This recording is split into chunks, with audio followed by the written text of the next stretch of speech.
नमस्कार साथियों, आपका स्वागत है स्टेनो एनजी के यूट्यूब चैनल में। आज हम ओपी शुक्ला बुक की पेज नंबर 104, 105 प्रश्न पत्र अभ्यास संख्या 5 डिक्टेशन की प्रैक्टिस करेंगे। इस डिक्टेशन का समय 10 मिनट का रहेगा, जिसमें पहली गति 80 शब्द प्रति मिनट और दूसरी गति 90 शब्द प्रति मिनट की रहेगी। अब हम डिक्टेशन स्टार्ट करेंगे। 1, 2, 3 स्टार्ट। सभापति जी, इस बिल में सुधार करने के लिए जो संशोधन रखे गए हैं, मैं उनका समर्थन करता हूँ, लेकिन इसके साथ मैं यह भी निवेदन करना चाहता हूँ कि यह बिल बहुत देर से आया है। इसको तो 5 वर्ष पहले ही आ जाना चाहिए था, लेकिन जैसा और कामों में होता है वैसा ही रवैया सरकार ने इस काम में भी दिखाया है। इस कारण करोड़ों रुपए की विदेशी मुद्रा हम लोगों के हाथ से बाहर चली गई, जिसको हम अब वापस नहीं ला सकते। कुछ उद्योगपतियों को आप लुटेरा कह सकते हैं।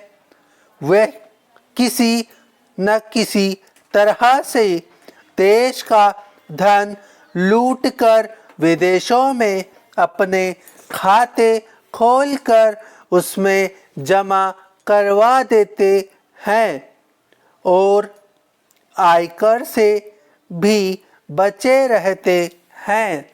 उनमें केवल वही लोग नहीं होते, उनका साथ देने वाले हमारे यहाँ के बड़े बड़े अफसर होते हैं, जिनका उसमें हाथ रहता है। मैं 2-3 उदाहरण आपके सामने रखना चाहूँगा, जो सरकार के करोड़ों रुपए के आयकर को हजम कर रहे हैं। Paragraph change. श्रीमान काले धन का बहुत जिक्र किया जाता है। काले धन को हम लोग अंधों की तरह ढूंढते हैं कि वह कहाँ कहाँ पर है।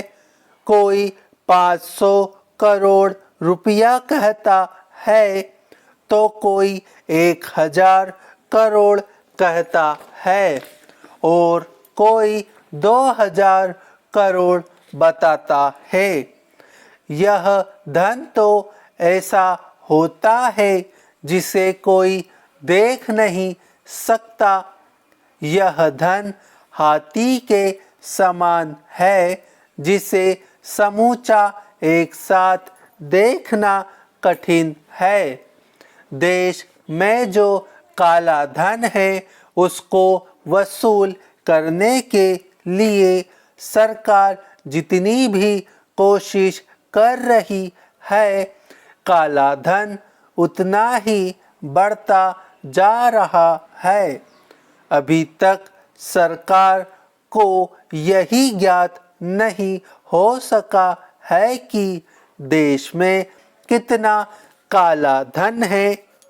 लेकिन प्रश्न यह है कि जो विदेशी मुद्रा के जरिए दूसरी जगह बैंकों में पैसा जमा हो जाता है, वह कैसे बाहर आ सकेगा, यह समझ में नहीं आता।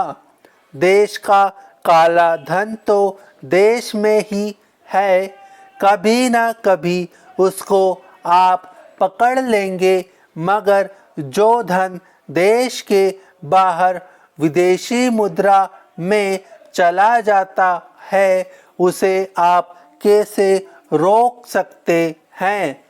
यह सरकार को विचार करना चाहिए। Paragraph change.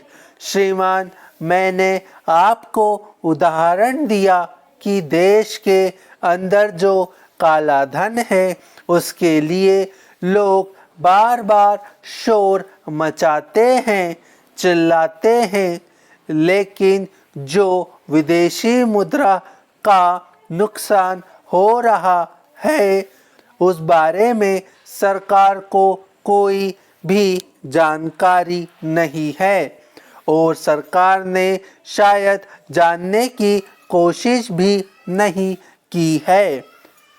तो अब हम इसी डिक्टेशन को 90 शब्द प्रति मिनट की गति से दोहराएंगे। 1 2 3 स्टार्ट। सभापति जी, इस बिल में सुधार करने के लिए जो संशोधन रखे गए हैं मैं उनका समर्थन करता हूं, लेकिन इसके साथ में यह भी निवेदन करना चाहता हूं कि यह बिल बहुत देर से आया है। इसको तो 5 वर्ष पहले ही आ जाना चाहिए था, लेकिन जैसा और कामों में होता है वैसा ही रवैया सरकार ने इस काम में भी दिखाया है। इस कारण करोड़ों रुपए की विदेशी मुद्रा हम लोगों के हाथ से बाहर चली गई, जिसको हम अब वापस नहीं ला सकते हैं। कुछ उद्योगपतियों को आप लुटेरा कह सकते हैं। वे किसी न किसी तरह से देश का धन लूटकर विदेशों में अपने खाते खोलकर उनमें जमा करवा देते हैं और आयकर से भी बचे रहते हैं।